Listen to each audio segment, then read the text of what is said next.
7th standard science செல்லக்குட்டீஸ் எல்லாத்துக்கும் வெல்கம்ப்பா. Last exam 7th சயின்ஸ்க்கான ரொம்ப important exam question paper தான் இது. இதுலேருந்து ஏகப்பட்ட கொஸ்டின்ஸ் இப்படி கேட்க வாய்ப்புகள் இருக்குது. வீடியோ ஸ்கிப் பண்ணால் ஃபுல்லாக பாருங்கள்.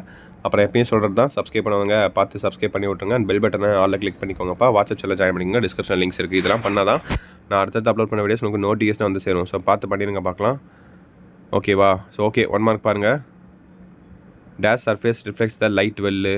Light that hits a mirror gets dash reflect ஆகும். The galaxy containing youth and hot star is dash. Which of the following is the strongest? Dash is a non-biodegradable material. இது எல்லாமே book back தான். இப்போ சிம்பிளாக தான் இருக்குது. Book back தரவு பண்ணாலே போதுமானது, நீங்கள் ஸ்கோர் பண்ணலாம். ஸோ புக் பேக்காக தரவு பண்ணுங்கள். ஓகேங்களா? 1 மார்க் பொறுத்த வரைக்கும் இன்டீரியர்லாம் கேட்க மாட்டாங்க. புக் பேக் கொண்டு போய் படித்தாலே போதும். ஓகேவா? இன்டீரியர் படிங்க. பார்த்துட்டிங்களா? 1 மார்க்ஸ் அடுத்து போகலாமா? அடுத்து எடுத்தோடனே உங்களுக்கு சயின்ஸ்னால 2 மார்க்ஸ்ப்பா. 15 2 மார்க் மொத்தம் 20 கொடுத்துருப்பாங்கன்னு நினைக்கிறேன். I think so. இருங்க பார்த்துடலாம். ஆமாம், 20 கொடுத்துருக்காங்க.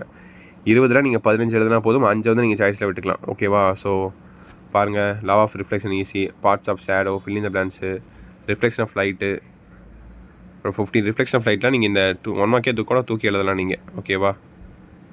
Light that hits a mirror get reflected, இந்த மாதிரி எழுதலாம் நீங்கள். ஓகேவா? ஒவ்வொரு பாயிண்ட்டாக. அப்புறம் அனாலஜி பாருங்கள். Analogy true of false, types of galaxies, 4 types of galaxies எழுதலாம்.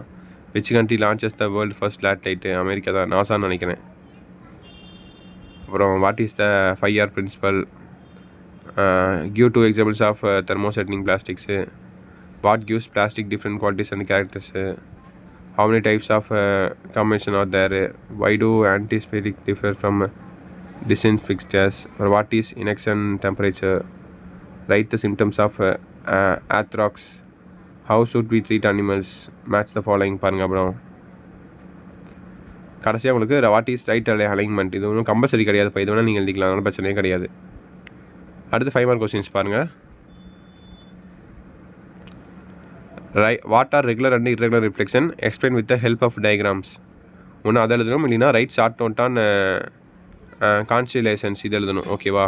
அப்புறமேட்டு செகண்ட் ஒன்று பார்த்தீங்கன்னா 32. Type the explain the waxing and waning places in venue. Suggest safe methods of disposing plastics. அப்புறம் ஆன்டிபயோட்டிக் அண்ட் அனர்ஜெட்டிக்கு. அப்புறம் hazards of skill industry, uses of full, characters of an image ஃபார்ம்லினா plain mirror. So இந்த 4ல் 2 இருக்குது ஒவ்வொன்றிலையும். அது 2 நீங்கள் ஒவ்வொன்று எழுதுனா போதும். ஓகேவா? கரெக்டாக படித்து பார்த்து கரெக்டாக ஆன்சர் பண்ணுங்கள். Wish you the very all the best. Exam வந்து எழுதிட்டு வாங்க. லீவ் அப்டேட்ஸ் பண்ண நான் அடுத்து கொடுக்குறேன். இப்போதைக்கு 45 நாள் தான் லீவ் விட்டுருக்காங்க. லீவ் கண்டிப்பாக எக்ஸ்டெண்ட் பண்ணுவாங்கப்பா. Don't worry. ஓகேவா? கண்டிப்பாக எக்ஸ்டெண்ட் பண்ணாங்கன்னா நம்ம சேனலில் வீடியோ போடுவோம். ஸோ சப்ஸ்கிரைப் பண்ணி வச்சுக்கோங்க, அப்போ தான் பார்க்க முடியும். ஓகேவா? ஓகேப்பா. அடுத்த வீடியோ பார்த்தீங்கன்னா கொஸ்டின் லீக் ஆச்சுன்னா காலங்காலத்தில் அப்லோட் பண்ணுறேன் எக்ஸாம் டைமில். ஓகேவா? ஓகே சில குட்டீஸ், பாய் ஸ்டூடெண்ட்ஸ், பாய்.